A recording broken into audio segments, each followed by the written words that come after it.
Buenos días, mi nombre es Tommy Terraza y mi compañera Sara Romero, somos de la Escuela de Economía. A continuación vamos a presentar las respuestas del tercer parcial de la materia Historia Económica de Venezuela con el profesor José Acosta. Durante el trienio, las políticas petroleras de Betancur buscaron que Venezuela tuviera una mayor participación de los ingresos del petróleo, pasando del 40 al 63% de los ingresos estatales aportados por las empresas petroleras para 1947.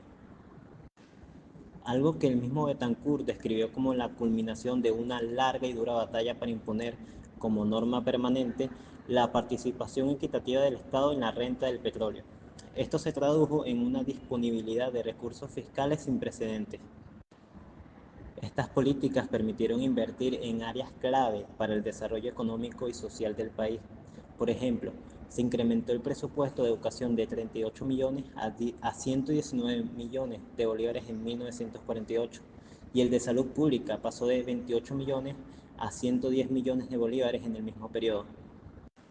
También se impulsó la Corporación Venezolana de Fomento, lo que marcó el inicio de la industrialización del país, rompiendo con la dependencia de importar casi todo. Se multiplicó el apoyo crediticio a la agricultura y ganadería, pasando de créditos anuales no superiores a 10 millones de bolívares antes de 1945 a 116 millones de bolívares en 1948. Además, se fortaleció el movimiento sindical. Los sindicatos pasaron de 252 en 1945 a 1014 en 1948 y los trabajadores petroleros obtuvieron un contrato colectivo que, según el New York Times, les significó un aumento de 100 millones de bolívares en ingresos. Fue un periodo de paso acelerado en todas sus actividades, buscando una segunda independencia, la independencia económica. La política central que se implementó especialmente en su segundo gobierno fue la C, la creación de la OPEC. Es importante aclarar que si bien el gobierno de Betancur en el trienio no planteó una nacionalización inmediata por decreto de toda la industria petrolera, sí se enfocó en viables medidas de defensa económica y fiscal de la nación, buscando aumentar la participación nacional en la riqueza petrolera y poniendo fin a las nuevas concesiones a particulares. Como señala el documento, ya en su segundo periodo se perfilaba una política petrolera responsable, energética y nacionalista, que culminó con el esfuerzo conjunto para fundar la Organización de Países Exportadores de Petróleo, OPEC. Esta iniciativa buscaba que los países productores como Venezuela tuvieran un mayor poder de negociación frente a las grandes compañías y naciones consumidoras, lo que se alinea perfectamente con su visión de control soberano sobre los recursos. Sí, definitivamente Rómulo Betancourt fue un gran defensor de la diversificación económica y su gobierno fue pionero en la idea de sembrar el petróleo. El documento lo deja clarísimo en el capítulo de un país semicolonial y minero hacia otro de economía diversificada y propia. La tesis central era usar la riqueza petrolera como catalizador de una nueva economía, para transformar el país pasando de una economía meramente extractiva a una diversificada y propia. Por eso se creó la Corporación Venezolana de Fomento, para impulsar la industrialización, y se destinaron recursos a la transformación del sector agrícola, con el aumento de créditos, planes de riego y mecanización. También se buscaba quitar la idea de que Venezuela era un país que disfrutaba del sol mientras alumbrara, o de que era un país condenado a alimentarse mientras tuviéramos petróleo para pagar las importaciones. El objetivo era clarísimo, era generar una base productiva sólida más allá del crudo. Impacto en las políticas petroleras en la política interna y externa. Doctrina Betancourt. En el marco de la doctrina Betancourt, las políticas petroleras tuvieron un impacto directo en la política interna y externa.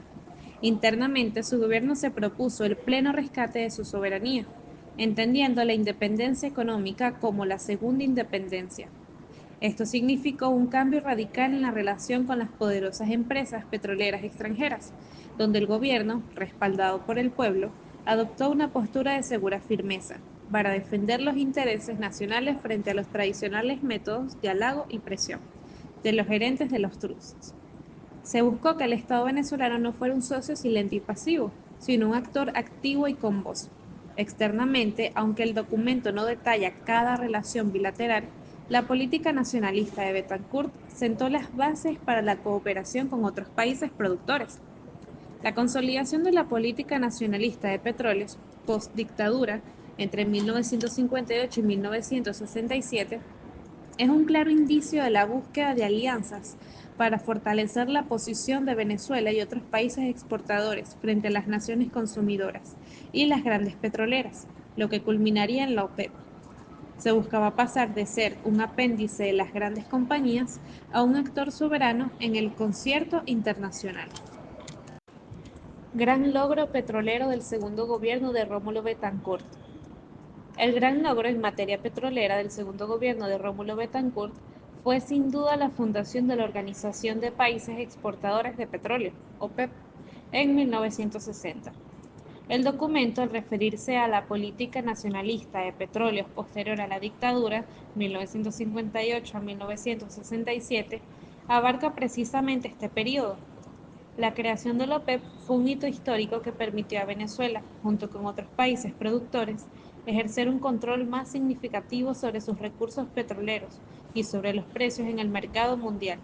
Representó un cambio fundamental de una postura reactiva a una proactiva, defendiendo los intereses de las naciones productoras colectivamente y buscando una mayor justicia en la distribución de la riqueza petrolera. Las políticas petroleras de Rómulo Betancourt fueron el motor de una transformación integral para Venezuela. Su visión, desde el trienio democrático y consolidada en su segundo gobierno, no solo buscó una mayor tajada de la renta petrolera para el Estado, pasando del 40% al 63%, sino que fue una estrategia para la verdadera independencia económica del país. Al sembrar petróleo, invirtió masivamente en educación, salud, industrialización a través de la CBF y diversificación agrícola, liberando a Venezuela de ser un mero distribuidor de importaciones. Internacionalmente, su firmeza nacionalista, encarnada en la doctrina Betancourt, culminó con el logro histórico de la creación de la OPEP, un hito que reconfiguró las relaciones de poder entre productores y consumidores, marcando a Venezuela como un líder en la defensa colectiva de los recursos naturales y consolidando su soberanía global.